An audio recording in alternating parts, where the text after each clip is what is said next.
छत्तीसगढ़ विधानसभा का मानसून सत्र प्रश्नकाल के साथ शुरू हुई। पहले दिन की कार्रवाई सत्र के दौरान पूर्व मंत्री सुरेंद्र बहादुर को दी गई श्रद्धांजलि। रायपुर में मानसून सत्र को लेकर हुई बैठक। विधानसभा अध्यक्ष की अध्यक्षता में हुई बैठक में सीएम विष्णुदेव साय भी रहे मौजूद। रायपुर में भारतीय वैष्णव ब्राह्मण सेवा संघ की बैठक में पहुंचे सीएम विष्णुदेव साय। सीएम ने की ब्राह्मण समाज के इतिहास की सराहना। जगन्नाथ रथ यात्रा पर राहुल गांधी का बयान। विधायक पुरेंद्र मिश्रा ने किया पलटवार। कहा, रथ यात्रा को राजनीति नजरिए से देखना शर्मनाक। रायपुर में सफाई अपनाओ बीमारी भगाओ रैली आयोजित। जोन 2 में स्वच्छता रैली का आयोजन। सभापति सूर्यकांत राठौर ने किया शुभारंभ।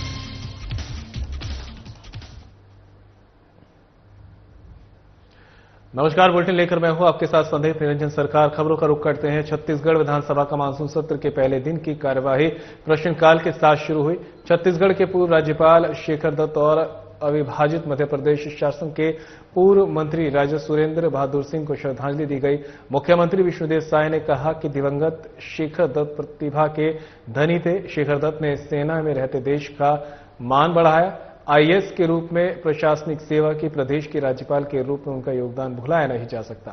पूरे छत्तीसगढ़ वासियों की ओर से नमन करता हूं। मुख्यमंत्री विष्णुदेव साय ने कहा कि शक्ति रियासत के राजा और अविभाजित मध्य प्रदेश के लंबे समय तक छत्तीसगढ़ का नेतृत्व करने वाले पूर्व कैबिनेट मंत्री सुरेंद्र बहादुर सिंह को नमन करता हूं।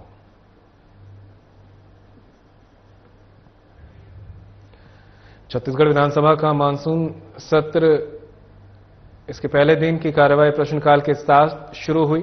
छत्तीसगढ़ के पूर्व राज्यपाल शेखर दत्त और अविभाजित मध्य प्रदेश शासन के पूर्व मंत्री राजा सुरेंद्र बहादुर सिंह को श्रद्धांजलि इस दौरान दी गई। मुख्यमंत्री विष्णुदेव साय ने कहा कि दिवंगत शेखर दत्त प्रतिभा के धनी थे। शेखर दत्त ने सेना में रहते देश का मान बढ़ाया। आईएएस के रूप में प्रशासनिक सेवा की। प्रदेश के राज्यपाल के रूप में उनका योगदान भुलाया नहीं जा सकता। पूरे छत्तीसगढ़ वासियों की ओर से मैं उन्हें नमन करता हूं। इसके साथ सीएम विष्णुदेव साय ने कहा कि शक्ति रियासत के राजा और विभाजित मध्य प्रदेश के लंबे समय तक छत्तीसगढ़ का नेतृत्व करने वाले पूर्व कैबिनेट मंत्री सुरेंद्र बहादुर सिंह को नमन करता हूं।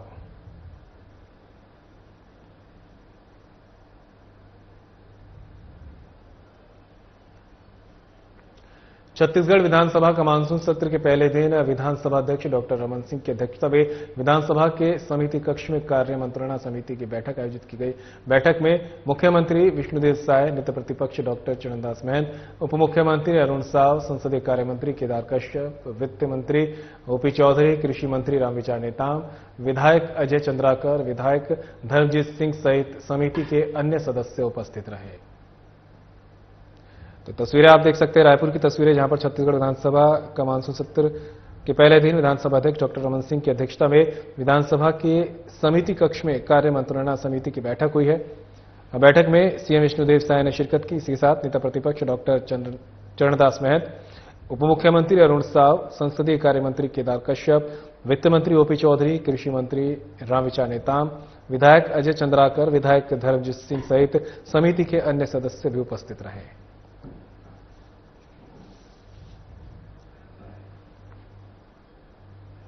मुख्यमंत्री विष्णुदेव साय रायपुर में आयोजित अखिल भारतीय वैष्णव ब्राह्मण सेवा संघ मुंबई की राष्ट्रीय कार्यकारिणी बैठक में शामिल हुए।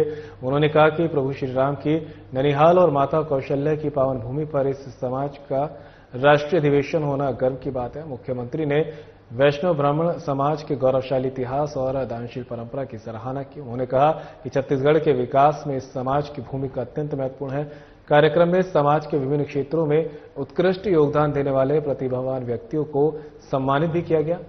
मुख्यमंत्री ने प्रधानमंत्री नरेंद्र मोदी के विकसित भारत 2047 के संकल्प का उल्लेख करते हुए कहा कि विकसित छत्तीसगढ़ की दिशा में भी वैष्णव समाज की सक्रिय भागीदारी जरूरी है। इस अवसर पर राजस्व मंत्री टंकराम वर्मा, पीएल बैरागी, राकेश दास वैष्णव, लाल जेके वैष्णव सहित कई गणमान्य लोग उपस्थित रहे।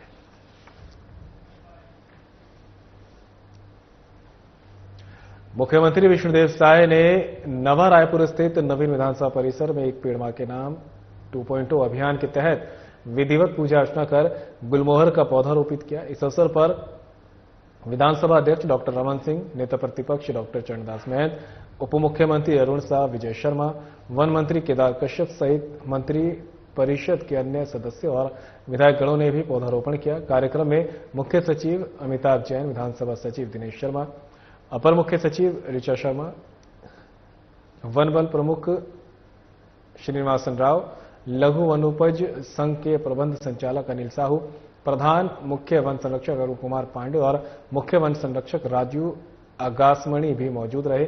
मुख्यमंत्री साय ने कहा कि सभी जनप्रतिनिधियों के साथ नए विधानसभा परिसर में पौधारोपण कर पर्यावरण संरक्षण के प्रति संकल्प लिया गया।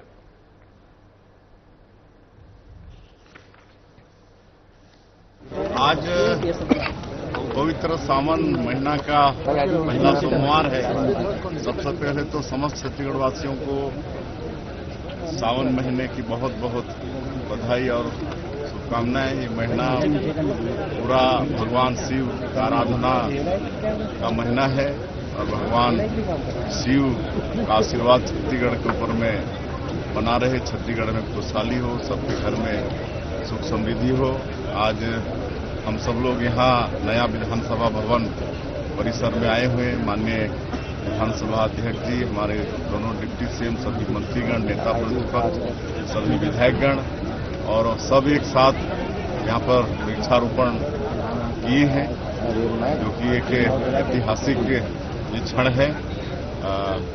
यहाँ हरियाली होगी नए विधानसभा भवन के परिसर में। उप मुख्यमंत्री और लोक निर्माण मंत्री अरुण साव ने लोक निर्माण विभाग के कार्यों की समीक्षा की। उन्होंने नवा रायपुर स्थित निर्माण भवन में वीडियो कॉन्फ्रेंसिंग के माध्यम से आयोजित बैठक में वरिष्ठ विभागीय अधिकारियों के साथ बरसात में सड़कों और पुल पुलियों की स्थिति तथा उनकी मरम्मत के लिए किए जा रहे कार्यों की समीक्षा की और आवश्यक दिशा निर्देश दिए। उन्होंने परफॉर्मेंस गारंटी के तहत सड़कों की मरम्मत भी की, जानकारी ली है। बैठक में वर्षा ऋतु में अतिवृष्टि से मार्गों को अवरुद्ध होने से बचाने और अप्रिय घटनाओं को रोकने, निगरानी और आवश्यक उपायों की कार्ययोजना पर भी चर्चा की गई। उप मुख्यमंत्री साव के साथ लोक निर्माण विभाग के सचिव डॉक्टर कमलप्रीत सिंह, प्रमुख अभियंता वीके भतपहरी, संयुक्त सचिव एसएन श्रीवास्तव और सभी मुख्य अभियंता भी निर्माण भवन से बैठक में शामिल हुए। सभी संभागों और जिलों से अधीक्षण अभियंता और कार्यपालन अभियंता बैठक में वर्चुअली शामिल हुए।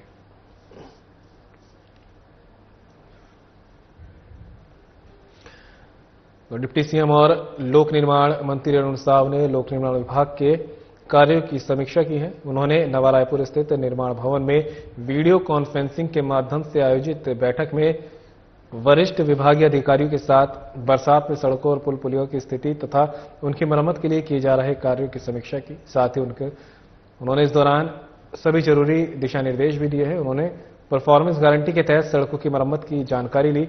बैठक में वर्षा ऋतु में अतिवृष्टि से मार्गों को अवरुद्ध होने से बचाने और अप्रिय घटनाओं को रोकने, निगरानी और आवश्यक उपायों की कार्ययोजना पर भी चर्चा की गई। उप मुख्यमंत्री साव के साथ लोक निर्माण विभाग के सचिव डॉक्टर कमलप्रीत सिंह, प्रमुख अभियंता वीके भतपहरी, संयुक्त सचिव एसएन श्रीवास्तव और सभी मुख्य अभियंता भी निर्माण भवन में बैठक में शामिल हुए। सभी संभागों और जिलों से अधीक्षण अभियंता और कार्यपालन अभियंता बैठक में वर्चुअली शामिल हुए।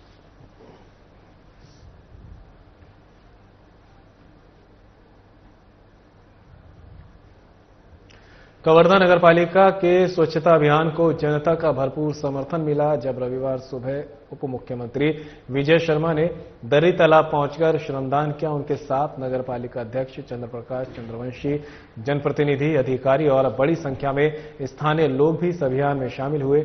जैसे उप मुख्यमंत्री सफाई कार्य के लिए तालाब पहुंचे, स्थानीय लोगों में उत्साह की लहर दौड़ गई। देखते ही देखते सैकड़ों वार्डवासी एकजुट हो गए और तालाब के चारों ओर मानव श्रृंखला बनाकर सफाई में जुट गए।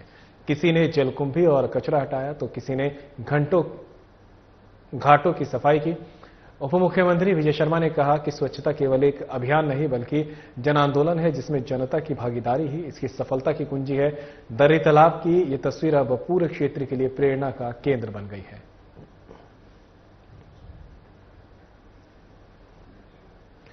तो तस्वीर आप देख सकते हैं कवर्धा की, कहां पर तालाब में सफाई करते दिखे हैं डिप्टी सीएम, और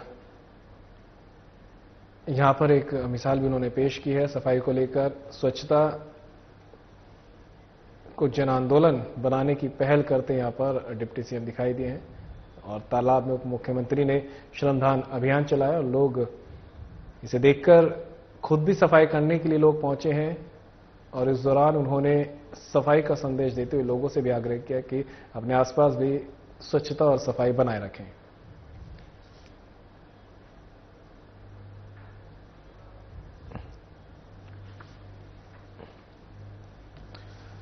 तो कवर्धा से ये खबर आप तक पहुंचा रहे हैं जहां पर तालाब सफाई में जबरदस्त एकजुटता देखने को मिली है और ये एकजुटता खासकर इसलिए भी देखने को मिली है क्योंकि डिप्टी सीएम खुद सफाई करने पहुंचे और श्रमदान दिया है। इस दौरान काफी संख्या में लोग भी पहुंचे हैं सफाई के लिए। देख सकते हैं किस तरह से जो है पानी से जलकुंभियों को निकाला जा रहा है और तालाब को साफ किया जा रहा है। डिप्टी सीएम ने श्रमदान करते हुए लोगों से अपील भी की है कि वे भी आसपास साफ सफाई रखें।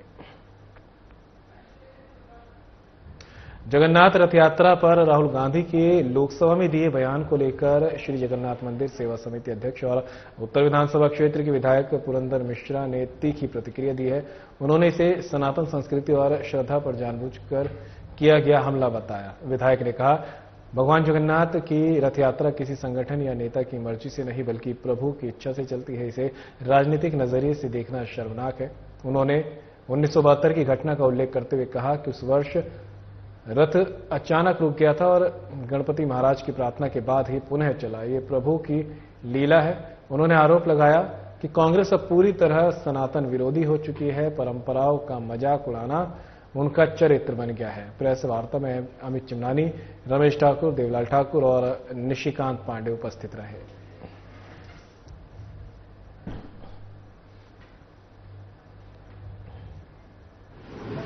इतना अपमान जगन्नाथ जी के बारे में कोई करने का साहस न किया है न करेगा।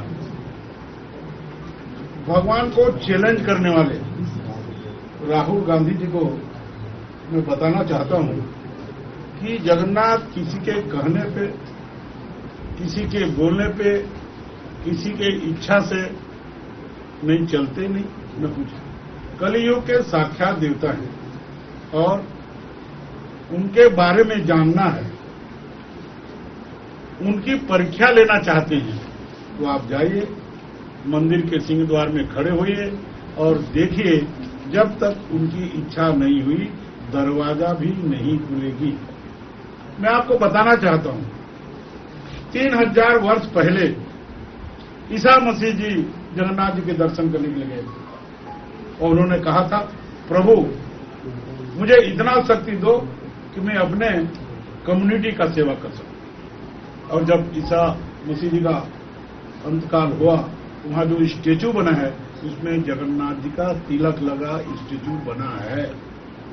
मैं आपको बताना चाहता हूं, 2000 साल पहले मुसलमान समाज के हरिदास ठाकुर, पहले उनका नाम मुसलमान इसमें था भाषा में, बाद में वो हरिराम ठाकुर हो गए। 2000 वर्ष पहले गए और उन्होंने जगन्नाथ जी की शक्ति, उनका और जो भी है वो जाने समझे और अपना नाम परिवर्तन किए और बोले कि प्रभु आप सर्वशक्तिमान हो, मुझे इतना शक्ति दो कि हम अपनी कम्युनिटी को आगे ले जाए। 500 वर्ष पहले गुरु नानक देव के 7 नंबर के सीढ़ी में खड़े होकर आरती गाए और कहे, प्रभु आप सर्वशक्तिमान हो, हमें कुछ शक्ति दें ताकि हम अपनी कम्युनिटी को आगे बढ़ा सकें। स्वच्छ भारत मिशन के तहत नगरपालिका निगम रायपुर द्वारा सफाई अपनाओ बीमारी भगाओ जन जागरूकता रैली का आयोजन जोन 2 कार्यालय में किया गया। रैली का शुभारंभ सभापति सूर्यकांत राठौड़ ने जोन कमिश्नर डॉक्टर आर के डोंगरे, स्वास्थ्य अधिकारी रवि लावनिया, सफाई मित्रों और स्वच्छता दीदियों की उपस्थिति में हरी झंडी दिखाकर किया। रैली जोन कार्यालय से शुरू होकर फाफाडी चौक, रेलवे स्टेशन मार्ग, संजय गांधी चौक, नहरपारा, झूलेलाल चौक होते हुए कैनाल लिंकिंग रोड से होकर वापस जोन कार्यालय पहुंची। रैली के माध्यम से दुकानदारों और नागरिकों से अपील की गई कि वे गीले कचरे को हरे, सूखे कचरे को नीले और हानिकारक कचरे को काले डस्टबिन में अलग अलग रखें और निगम सफाई वाहन को पृथक रूप से सौंपें। उद्देश्य है रायपुर को स्वच्छ सर्वेक्षण 2024 में श्रेष्ठ रैंक दिलाना।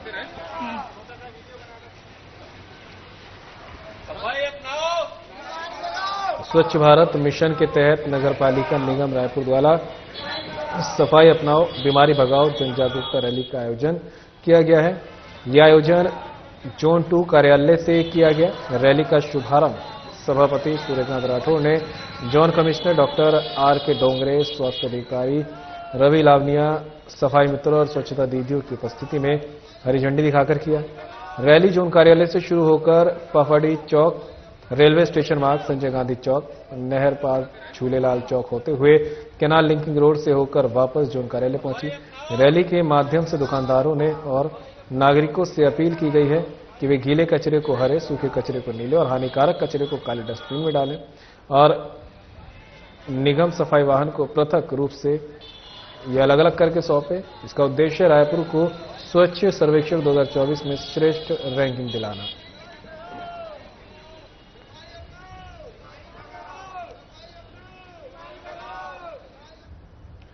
मुख्यमंत्री विष्णुदेव साय के निर्देश पर रायपुर में जिला प्रशासन ने नवाचार की दिशा में एक अहम पहल करते हुए प्रोजेक्ट छांव की शुरुआत सरदार बलबीर सिंह जुनेजा इंडोर स्टेडियम में की।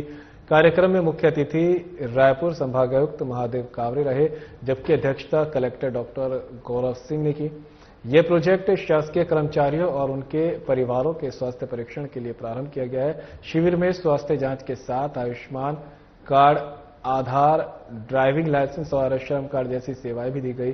डॉक्टर गौरव सिंह ने सभी हेल्थ काउंटर, बालको मेडिकल सेंटर की मोबाइल कैंसर वैन और MGM आई क्लिनिक का निरीक्षण किया। इस अवसर पर रामकृष्ण, नारायण, बालाजी, ममता, बालको सहित कई अस्पतालों के डॉक्टरों ने सेवाएं दी। वरिष्ठ अधिकारी और कर्मचारी बड़ी संख्या में उपस्थित रहे।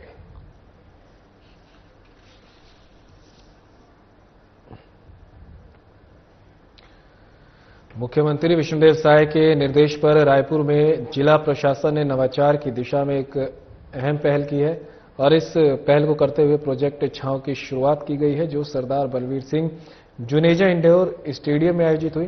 कार्यक्रम में मुख्य अतिथि के रूप में रायपुर संभागायुक्त महादेव कावरे ने शिरकत की, जबकि अध्यक्षता कलेक्टर डॉक्टर गौरव सिंह ने की है। यह प्रोजेक्ट शासकीय कर्मचारियों और उनके परिवारों के स्वास्थ्य परीक्षण के लिए शुरू किया गया। शिविर में स्वास्थ्य जांच के साथ आयुष्मान कार्ड, आधार, ड्राइविंग लाइसेंस और श्रम कार्ड जैसी सेवाएं भी दी गई।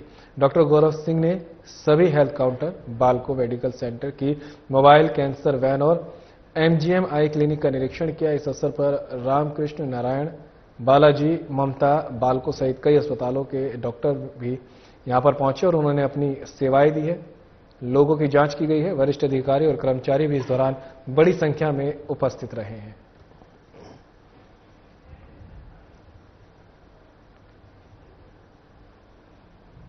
कांकेर जिले के भानुप्रतापपुर ब्लॉक अंतर्गत ग्राम केवटी में सोमवार को खाद की लगातार किल्लत से नाराज किसानों ने सड़क पर बैठकर जोरदार प्रदर्शन किया। किसानों ने भानुप्रतापपुर अंतागढ़ मुख्य मार्ग को पूरी तरह जाम कर दिया, जिससे दोनों ओर वाहनों की लंबी कतारें लग गई और यातायात पूरी तरह से ठप हो गया। स्थानीय किसानों का कहना है कि वे बीते कई दिनों से खाद की कमी से जूझ रहे हैं और प्रशासन को कई बार इस संबंध में जानकारी देने के बावजूद अब तक कोई ठोस समाधान नहीं निकाला गया। कुछ दिन पहले भी इसी मांग को लेकर किसानों ने चक्का जाम किया था, लेकिन हालात जस के तस बने हुए हैं।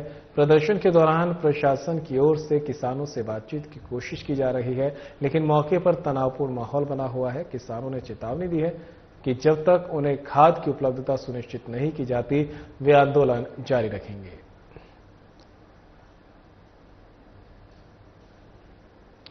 तो कांकेर जिले के भानुप्रतापपुर ब्लॉक अंतर्गत ग्राम केवटी में सोमवार को खाद की लगातार किल्लत से नाराज किसानों ने सड़क पर बैठकर जोरदार प्रदर्शन किया है। तस्वीरें देख सकते हैं किस तरह से जो है गुस्साए किसानों ने सड़क को पूरी तरह से जाम कर दिया, जिससे आवाजाही भी काफी समय तक बाधित रही। किसानों ने भानुप्रतापपुर अंतागढ़ मुख्य मार्ग को पूरी तरह से जाम कर दिया था, जिससे दोनों ओर वाहनों की लंबी कतारें लगी और यातायात पूरी तरह से ठप हुआ। स्थानीय किसानों का कहना है कि वे बीते कई दिनों से खाद की कमी से जूझ रहे हैं, लेकिन प्रशासन इस तरफ किसी तरह से कोई ठोस कदम नहीं उठा रहा है, जबकि प्रशासन को कई बार इस बारे में जानकारी भी दी जा चुकी है। कुछ दिन पहले भी इसी मांग को लेकर किसानों ने चक्का जाम किया था, लेकिन हालात जस के तस बने हुए हैं। प्रदर्शन के दौरान प्रशासन की ओर से किसानों से बातचीत की कोशिश भी जारी है, लेकिन मौके पर तनावपूर्ण माहौल बना हुआ है। किसानों ने चेतावनी दी है कि जब तक उन्हें खाद की उपलब्धता सुनिश्चित नहीं की जाएगी, वे आंदोलन इसी तरह से जारी रखेंगे। एमसीबी जिले के नगर पंचायत लेदरी और झगड़ाखांड को जोड़ने वाली मुख्य सड़क की हालत बेहद खराब हो चुकी है। 2 किलोमीटर लंबी ये सड़क SCCL हसदेव क्षेत्र द्वारा 4 साल पहले बनाई गई थी और पिछले साल इसका रिपेयरिंग कार्य भी किया गया था। बावजूद इसके अब हर 50 से 100 मीटर की दूरी पर बड़े बड़े गड्ढे बन गए हैं, जिससे लोगों को आवागमन में भारी परेशानी हो रही है। यह मार्ग न केवल नगर पंचायत को मनेंद्रगढ़ शहर से जोड़ता है, बल्कि रोजाना स्कूल, बसों, एम्बुलेंस और अधिकारियों का भी आना जाना इसी रास्ते से होता है। जिम्मेदार अधिकारियों की अनदेखी से सड़क की हालत दिन ब दिन और भी बिगड़ती जा रही है। तो वहीं civil staff officer Om Prakash Singh ने बताया कि 1 करोड़ रुपए की लागत से टेंडर निकाला गया है और बारिश के बाद निर्माण होगा। स्थानीय लोगों का कहना है कि अधिकारी शायद किसी बड़ी दुर्घटना का इंतजार कर रहे हैं। तो मनेंद्रगढ़ से खबर आप तक पहुंचा रहे हैं, जहां पर एमसीबी जिले के नगर पंचायत लधेरी और झगड़ाखांड को जोड़ने वाली मुख्य सड़क की हालत जर्जर हो चुकी है। देख सकते हैं किस तरह से जो है सड़क बस से बदतर हालत में है, खासकर उस दौरान जब परेशानी होती है जब मानसून सीजन अपने पीक पर होता है। 2 किलोमीटर लंबी सड़क SCCL हसदेव क्षेत्र द्वारा 4 साल पहले बनाई गई थी और अंदाजा लगा सकते हैं कि 4 साल में ही इस सड़क का क्या हाल हो चुका है और पिछले साल इसका रिपेयरिंग कार्य भी किया गया था। बावजूद इसके अब हर 50 से 100 मीटर की दूरी पर बड़े बड़े गड्ढे बन गए हैं, जिससे लोगों को आवागमन में भी भारी परेशानी का सामना करना पड़ रहा है। ये मार्ग न केवल नगर पंचायत को मनेंद्रगढ़ शहर से जोड़ता है, बल्कि रोजाना स्कूल, बसों, एम्बुलेंस और अधिकारियों का भी यहां से आना जाना लगा रहता है। बावजूद इसके भी न अधिकारी इस ओर कोई ध्यान दे रहे हैं, न प्रशासन इस ओर कोई ध्यान दे रहा है, जबकि लोगों को इस बदहाल सड़क से काफी परेशानी हो रही है। उसी समय बना था, ये गड्ढा तो अभी हुआ है, साल भर पहले हो गया है। इसके वजह से सर यहाँ से गाड़ी ले जाते हैं, बच्चे लोग रहते हैं तो डर रहता है बच्चे लोग का भी। यहाँ से गाड़ी पट्टी से चढ़ा के ले जाते हैं, कितने लोग बचे भी हैं ये गड्ढे के कारण एक्सीडेंट होने से। किसके द्वारा बनाया गया था? ये SCCL द्वारा बना हुआ था। हाँ, SCCL। हर जगह गड्ढा हो गया है? हाँ जी सर, हर जगह गड्ढा हो गया है। वहाँ पास भी पक्का रोड है, अभी कोटा के पास बहुत भयानक गड्ढा हुआ है। हादसा का डर रहता है? जी सर, हादसा का डर रहता है, स्लिप विलिप करने का डर रहता है। यहाँ कल एक गाड़ी वाला गया, बहुत स्पीड से गया, डगमगा गया था यहीं पास सर। फिर भी गड्ढा जो है ये पानी होने से गड्ढा हो या तो रोड बनाने में कमजोरी होगा, हैं सही ढंग से बनाया नहीं किया होगा, हर साल ये गड्ढा हो जाता है। और नगर पंचायत क्या करती है, क्योंकि SCCL का रोड है तो नगर पंचायत जो है गड्ढे को भरती रहती है, इसीलिए बरसात में गड्ढा हो जाता है। नगर पंचायत तो व्यवस्था बना रही है, लेकिन SCCL के जो ठेकेदार है, जो काम करवाती है, वो किस तरह का घटिया निर्माण है? घटिया निर्माण तो है ही है। यदि सही काम होता है, मजबूती का काम होता है तो गड्ढा नहीं होता है ना। तो SCCL को भाई इस पर ध्यान देना चाहिए कि मजबूती काम हो, हर साल से गड्ढा ना हो। शंकरगढ़ थाना क्षेत्र में पिटाई से घायल हुए युवक की मौत के मामले में पुलिस ने बड़ी कार्रवाई की है। हत्या के इस मामले में पुलिस ने एक ही परिवार के 3 लोगों को गिरफ्तार किया है। जानकारी के अनुसार मामूली विवाद के बाद 2 बेटों ने अपने पिता के साथ मिलकर चचेरे भाई को डंडों से बेरहमी से पीट दिया था। गंभीर रूप से घायल युवक को इलाज के लिए अस्पताल में ले जाया गया, लेकिन उपचार के दौरान उसकी मौत हो गई। घटना की सूचना मिलने पर शंकरगढ़ पुलिस मौके पर पहुंची और शव को पोस्टमार्टम के लिए भेजा। युवक की मौत के बाद परिजनों में कोहराम मच गया। पुलिस ने हत्या का मामला दर्ज करते हुए आरोपी पिता और उसके 2 बेटों को गिरफ्तार कर लिया है। फिलहाल तीनों आरोपियों से पूछताछ की जा रही है और आगे की जांच जारी है। गांव में घटना के बाद तनाव का माहौल है। और फिलहाल इस बुलेटिन में मेरे साथ इतना ही। दीजिए इजाजत, नमस्कार।